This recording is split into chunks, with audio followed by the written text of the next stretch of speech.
जय हो संतोषी माता की। श्रोताओं, आज आप श्रवण करेंगे माता संतोषी की व्रत कथा। शुक्रवार के दिन मां संतोषी का व्रत पूजन किया जाता है। इस पूजा के दौरान माता की आरती, पूजन तथा अंत में माता की कथा सुनी जाती है। आइए जाने शुक्रवार के दिन की जाने वाली संतोषी माता व्रत कथा। एक बुढ़िया थी, उसके 7 बेटे थे। 6 कमाने वाले थे जबकि एक निकम्मा था। बुढ़िया 6 बेटों की रसोई बनाती, भोजन कराती और उनसे जो कुछ जूठन बचती वह 7वें को दे देती। एक दिन वह पत्नी से बोला, देखो मेरी माँ को मुझ पर कितना प्रेम है। वह बोली, क्यों नहीं, सबका जूठा जो तुमको खिलाती है। वह बोला, ऐसा नहीं हो सकता, मैं जब तक आंखों से ना देख लूं मान नहीं सकता। बहू हंसकर बोली, देख लोगे तब तो मानोगे। कुछ दिन बाद त्योहार आया। घर में 7 प्रकार के भोजन और चूरमे के लड्डू बने। वह जांचने के लिए सिर दुखने का बहाना कर पतला वस्त्र सिर पर ओढ़े रसोई घर में सो गया। वह कपड़े में से सब देखता रहा। 6 भाई भोजन करने आए। उसने देखा माँ ने उसके लिए सुंदर आसन बिछाया, नाना प्रकार की रसोई परोसी और आग्रह करके उन्हें जमाया। वह देखता रहा। 6 भोजन करके उठे तब माँ ने उनकी जूठी थालियों में से लड्डुओं के टुकड़े उठाकर एक लड्डू बनाया। जूठन साफ कर बुढ़िया माँ ने उसे पुकारा, बेटा 6 भाई भोजन कर गए, अब तू ही बाकी है, उठ तो कब खाएगा। वह कहने लगा, माँ मुझे भोजन नहीं करना, मैं परदेश जा रहा हूँ। माँ ने कहा, कल जाता हो तो आज चला जा। वह बोला, हाँ माँ आज ही जा रहा हूँ। यह कहकर वह घर से निकल गया। 7वें बेटे का परदेश जाना। चलते समय पत्नी की याद आ गई। वह गौशाला में कंडे उपले थाप रही थी। वहां जाकर बोला, हम जावे परदेश आवेंगे कुछ काल, तुम रहियो संतोष से धर्म अपनो पाल। वह बोली, जाओ पिया आनंद से हमारो सोच हटाए, राम भरोसे हम रहे ईश्वर तुम्हें सहाय। 2 निशानी आपन देख धरू मैं धीर, सुधि मति हमारी बिसारियो रखियो मन गंभीर। वह बोला, मेरे पास तो कुछ नहीं है, ये अंगूठी है सो ले लो और अपनी कुछ निशानी मुझे दे दो। वह बोली, मेरे पास क्या है, यह गोबर भरा हाथ है। यह कहकर उसकी पीठ पर गोबर के हाथ की थाप मार दी। वह चल दिया। चलते चलते दूर देश पहुंचा। परदेश में नौकरी। वहां एक साहूकार की दुकान थी। वहां जाकर कहने लगा, भाई मुझे नौकरी पर रख लो। साहूकार को जरूरत थी। बोला, रह जा। लड़के ने पूछा, तनख्वाह क्या दोगे। साहूकार ने कहा, काम देखकर दाम मिलेंगे। साहूकार की नौकरी मिली। वह सुबह 7 बजे से 10 बजे तक नौकरी बजाने लगा। कुछ दिनों बाद दुकान का सारा लेन देन, हिसाब किताब, ग्राहकों को माल बेचना, सारा काम करने लगा। साहूकार के 7-8 नौकर थे। वे सब चक्कर खाने लगे, ये तो बहुत होशियार बन गया है। सेठ ने भी काम देखा और 3 महीने में ही उसे आधे मुनाफे का हिस्सेदार बना लिया। वह कुछ वर्ष में ही नामी सेठ बन गया और मालिक सारा कारोबार उस पर छोड़कर चला गया। पति की अनुपस्थिति में सास का अत्याचार। इधर उसकी पत्नी को सास ससुर दुख देने लगे। सारी गृहस्थी का काम करा के उसे लकड़ी लेने जंगल में भेजते। इस बीच घर के आटे से जो भूसी निकलती उसकी रोटी बनाकर रख दी जाती और फूटे नारियल की नारेली में पानी। एक दिन वह लकड़ी लेने जा रही थी। रास्ते में बहुत सी स्त्रियां संतोषी माता का व्रत करती दिखाई दी। संतोषी माता का व्रत। वह वहां खड़ी होकर कथा सुनने लगी और पूछा, बहनों तुम किस देवता का व्रत करती हो और उसके करने से क्या फल मिलता है। यदि इस व्रत का विधान मुझे समझा कर कहोगे तो मैं तुम्हारा बड़ा एहसान मानूंगी। तब उनमें से एक स्त्री बोली, सुनो, यह संतोषी माता का व्रत है।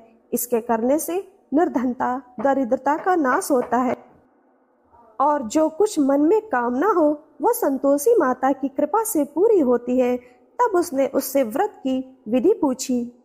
संतोषी माता की व्रत विधि। वह भक्तिनी स्त्री बोली, 1.25 आने का गुड़ चना लेना, इच्छा हो तो 5.25 आने का लेना, या 1.25 रुपए का भी सहूलियत के अनुसार लाना। बिना परेशानी और श्रद्धा व प्रेम से जितना भी बन पड़े सवाया लेना। प्रत्येक शुक्रवार को निराहार रहकर कथा सुनना, इसके बीच क्रम टूटे नहीं, लगातार नियम पालन करना, सुनने वाला कोई न मिले तो घी का दीपक जला उसके आगे या जल के पात्र को सामने रखकर कथा कहना।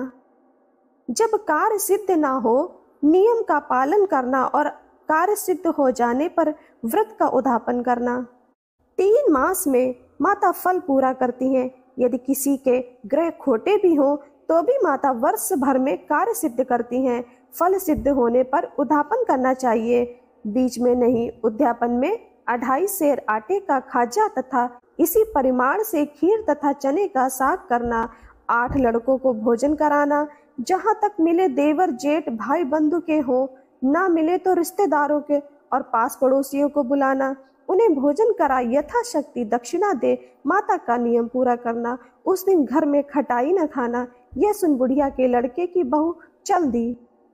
व्रत का प्रण करना और मां संतोषी का दर्शन देना।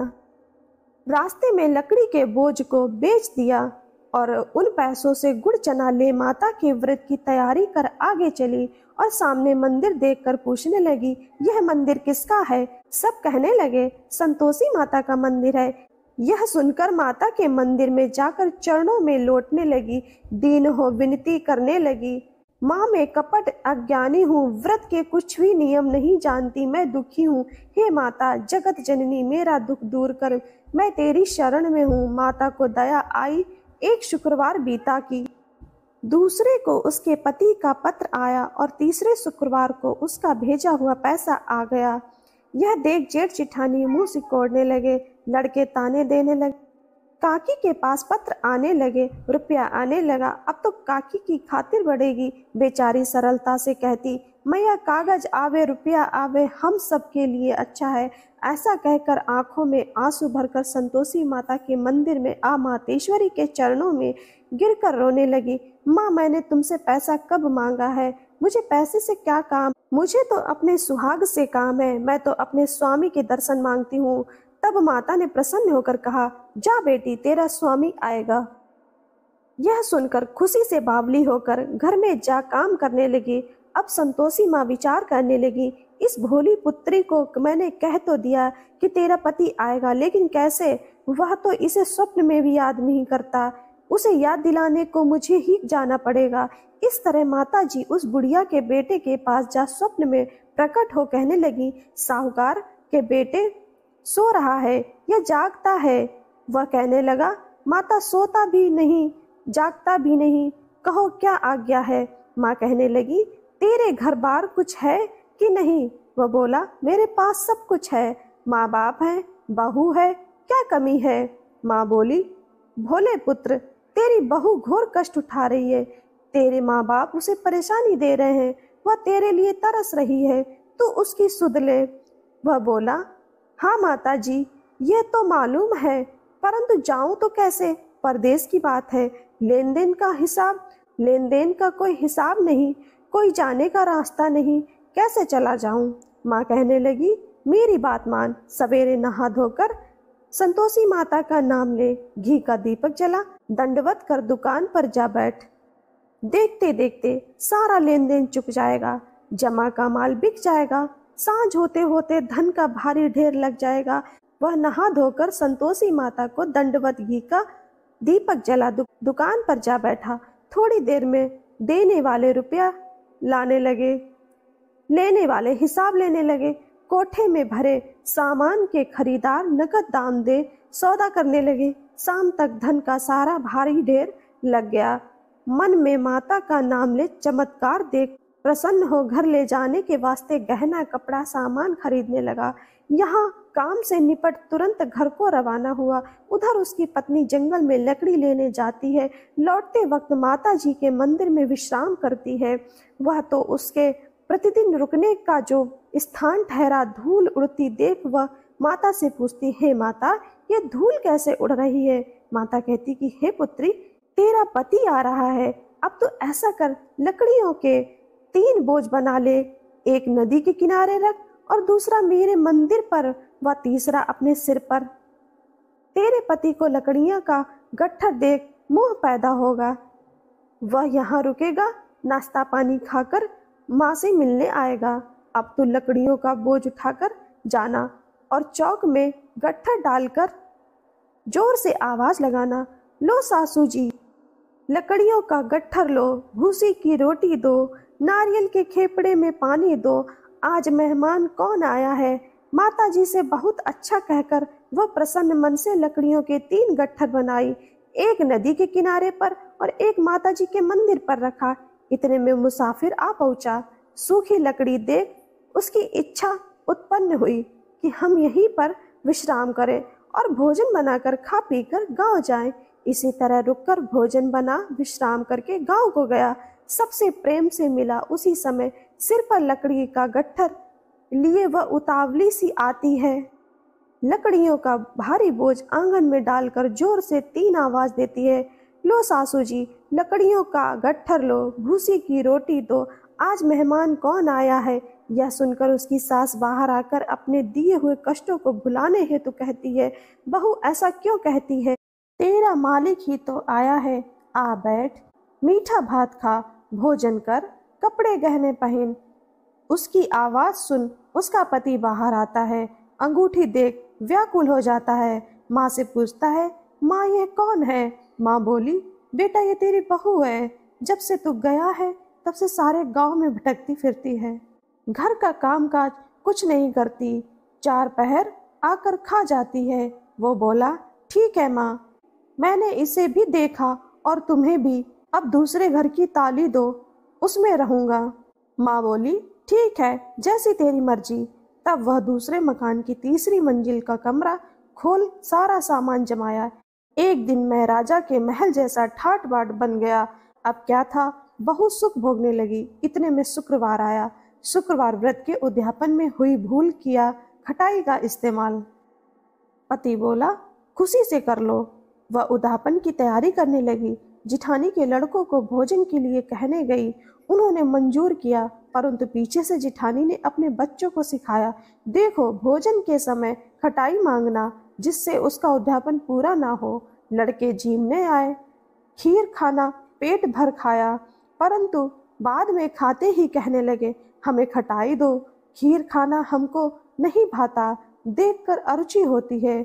वह कहने लगी, भाई खटाई किसी को नहीं दी जाएगी, यह तो संतोषी माता का प्रसाद है। लड़के उठ खड़े हुए, बोले, पैसा लाओ।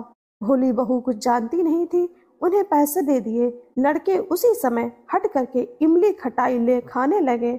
यह देखकर बहू पर माता जी ने कोप किया। राजा के दूत उसके पति को पकड़ कर ले गए। जेठ जिठानी के मन माने वचन कहने लगे, लूट लूट कर धन इकट्ठा कर लाया है, अब सब मालूम पड़ जाएगा जब जेल की मार खाएगा। बहू से यह सहन नहीं हुआ। माँ संतोषी से मांगी माफी। रोती हुई माता जी के मंदिर गई। कहने लगी, हे माँ, तुमने क्या किया। हंसाकर अब भक्तों को रुलाने लगी। माता बोली, बेटी तूने उद्यापन करके मेरा व्रत भंग किया है। वह कहने लगी, माता मैंने कुछ अपराध किया है, मैंने तो भूल से लड़कों को पैसे दे दिए थे, मुझे क्षमा करो, मैं फिर तुम्हारा उद्यापन करूंगी। माँ बोली, अब भूल मत करना। वह कहती है, अब भूल नहीं होगी, अब बतलाओ वे कैसे आवेंगे। माँ बोली, जा पुत्री, तेरा पति तुझे रास्ते में आता मिलेगा। वह निकली, राह में पति आता मिला। वह पूछी, कहाँ गए थे। वह कहने लगा, इतना धन जो कमाया है उसका टैक्स राजा ने मांगा था, वह भरने गया था। वह प्रसन्न हो बोली, भला हुआ, अब घर को चलो। कुछ दिन बाद फिर शुक्रवार आया, फिर किया व्रत का उद्यापन। वह बोली, मुझे फिर माता के उद्यापन करना है। पति ने कहा, करो। बहू फिर जेठ के लड़कों को भोजन को कहने गई। जेठानी ने 1-2 बातें सुनाई और सब लड़कों को सिखाने लगी, तुम सब लोग पहले ही खटाई मांगना। लड़के भोजन से पहले कहने लगे, हमें खीर नहीं खानी, हमारा जी बिगड़ता है, कुछ खटाई खाने को दो। वह बोली, खटाई किसी को नहीं मिलेगी, आना हो तो आओ। वह ब्राह्मण के लड़के लाकर भोजन कराने लगी। यथाशक्ति दक्षिणा की जगह एक एक फल उन्हें दिया। संतोषी माता प्रसन्न हुई। संतोषी माता का फल, माता की कृपा होते ही 9वें मास में उसके चंद्रमा के स्थान पर सुंदर पुत्र प्राप्त हुआ। पुत्र को पाकर प्रतिदिन माता जी के मंदिर को जाने लगी। माँ ने सोचा, यह रोज आती है, आज क्यों न इसके घर चलूं। यह विचार कर माता ने भयानक रूप बनाया। गुड़ चने से सना मुख, ऊपर सूंड के समान होठ, उस पर मक्खियां भिन भिन कर रही थी। देहली पर पैर रखते ही उसकी सास चिल्लाई, देखो रे, कोई चुड़ैल डाकिन चली आ रही है, लड़कों इसे भगाओ, नहीं तो किसी को खा जाएगी। लड़के भगाने लगे, चिल्लाकर खिड़की बंद करने लगे। बहू रोशनदान से देख रही थी, प्रसन्नता से पगली बन चिल्लाने लगी, आज मेरी माता जी मेरे घर आई हैं, वह बच्चों को दूध पीने से हटाती है। इतने में सास का क्रोध फट जाता है। वह बोली, क्या उतावली हुई है, बच्चे को पटक दिया। इतने में माँ के प्रताप से लड़के ही लड़के नजर आने लगे।